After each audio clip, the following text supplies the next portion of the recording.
हो रही है, क्यों ये रेड हो रही है। मैं ये मानता हूँ कि सीबीआई अपने में एक इंडिपेंडेंट एजेंसी है। संभवतः अगर उनके पास कोई ऐसी जानकारी सामने आई होगी उस विषय पर, ये लोग जो जांच कर रहे हैं नहीं कर रहे हैं, बट जो सच्चाई है वो सामने आ जाएगी। भाई अगर कुछ होगा तो सामने आएगा, नहीं कुछ होगा तो क्या उसमें। देखिए ईमानदारी से बोलूं, अभी मुझे बहुत ज़्यादा जानकारी इस विषय की नहीं है कि क्या कारण है, किस वजह से ये छापे पड़ रहे हैं नहीं पड़ रहे हैं। देखिए सीबीआई एक इंडिपेंडेंट एजेंसी है।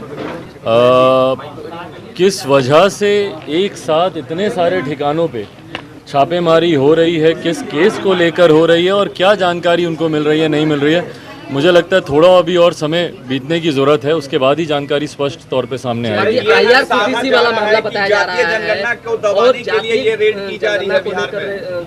ये कहा जा रहा है कि दबाने की कोशिश है, मुद्दे से डाइवर्ट करने की कोशिश है, ये तमाम चीज़ों के कारण ये रेड। देखिए जैसा मैंने कहा कि अभी मैं इस पर कोई भी टिप्पणी करने के लिए अभी मैं सक्षम नहीं हूँ, क्योंकि मुझे जानकारी नहीं है कि किस किस विषय को लेकर क्या ये रेड हो रही है और क्यों ये रेड हो रही है। मैं ये मानता हूँ कि सीबीआई अपने में एक इंडिपेंडेंट एजेंसी है। संभवतः अगर उनके पास कोई ऐसी जानकारी सामने आई होगी उस विषय पर, ये लोग जो जांच कर रहे हैं नहीं कर रहे हैं, बट जो सच्चाई है वो सामने आ जाएगी। भाई अगर कुछ होगा तो सामने आएगा, नहीं कुछ होगा तो क्या उसमें रेल मंत्री रहते जमीन लेकर नौकरी देने का भी मामला है। मामले में नया केस एफआईआर दर्ज किया गया 2004 में। के बाद क्या लगता है उचित है 15 साल के बाद इस तरह का एफआईआर दर्ज करना? देखिए अब उचित या अनुचित के उस पर तो नहीं जाएंगे। अगर कोई जानकारी होगी तभी संभवतः इस तरीके से किया गया होगा। मैं बार बार इस बात को मैं कह रहा हूँ कि भाई ये जांच का विषय है, एक बार ये जांच होने दीजिए किस वजह से ये रेड्स हो रही हैं नहीं हो रही हैं, जो सच्चाई है सामने आएगी। जातिगत जनगणना को लेकर आप जो है पक्षधर रहे हैं, अभी फिलहाल वर्तमान में क्या कुछ चल रहा है अभी देख रहे हैं, क्या लगता है सीबीआई का छापा जो है मुख्यमंत्री को भी संकेत है? देखिए मुझे लगता है दोनों चीज़ों को जोड़कर नहीं देखा जाना चाहिए। अगर दोनों चीज़ों को जोड़कर अगर देखा जा रहा है तो कहीं ना कहीं ये कहने का प्रयास हो रहा है कि पॉलिटिकल कारणों से ये रेड हो रही है।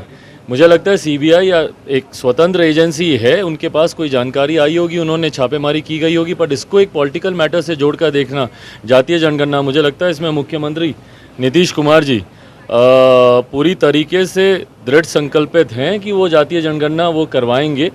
कई बार उन्होंने कहा और हम लोगों ने भी उनका समर्थन किया है। तो मुझे नहीं लगता कि ऐसी कोई दबाव की राजनीति होगी कि भैया रेड दिखाकर जातीय जनगणना को टालने का प्रयास होगा।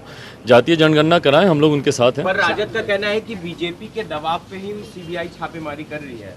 देखिए वो ज़रूर उन्होंने अपना पक्ष उन्होंने रखा होगा। जैसा मैंने कहा कि ये उनका अपना विषय हो सकता है। मेरे हिसाब से मुझे लगता है अगर कोई जानकारी सीबीआई के पास होगी वो उसको खंगालने का प्रयास कर रही होगी, बट जो भी सच्चाई है वो जल्द सामने आएगी। छापेमारी की टाइमिंग पर भी सवाल खड़ा किए जा रहे हैं। कहा जा रहा है कि जो छापेमारी का समय है वो गलत है, राजद परेशान करने का आरोप लगा रही है सीबीआई पे। आवाज पे कोई पुरुष सदस्य और गैर मौजूदगी में लालू प्रसाद यादव, तेजस्वी यादव की गैर मौजूदगी में केवल राबड़ी देवी मौजूद है। देखिए जो भी कार्रवाई हो रही होगी नियमता हो रही होगी यकीनन। अभी जिस तरीके से आदरणीय लालू जी, उनका स्वास्थ्य भी अस्वस्थ हैं, वो भी यहाँ पर नहीं है, नेता प्रतिपक्ष भी बिहार में नहीं है ऐसे समय में, पर मुझे नहीं लगता कि समय देखकर कोई ऐसी कार्रवाई की जाती है। अगर कोई जानकारी मिली होगी, पर वही है सांच को आँच वाली बात नहीं है। अगर कहीं पे कोई गलत नहीं है तो किसी चीज़ से घबराने की भी जरूरत नहीं है। के लिए क्या ये अल्टीमेटम है चिराग जी, क्या लगता है? भाई इसको पॉलिटिकली जोड़ के देखना मुझे लगता है गलत है।